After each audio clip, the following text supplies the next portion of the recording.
பொய்யான மயிலேறும் காட்சி எழியாவும் ஒளி வீசும் தெய்வாம்சமே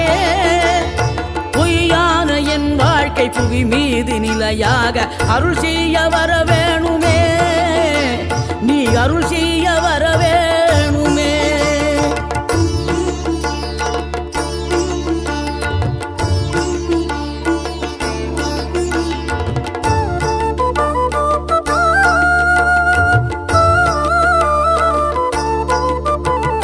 இகழ்தலையும் புகழ்தலையும் ஒரு முகமாய் கருதும்படி செவி உரைத்த முத்து குமரன்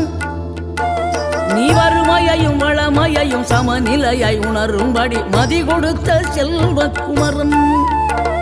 தடை 100 வந்தாலும் செயல் வெற்றி ஆக்கி தரும் தாராள குணம் கொண்டவன் நீ வலை வீசும் அறிவுக்கு தொலைவானவானாகி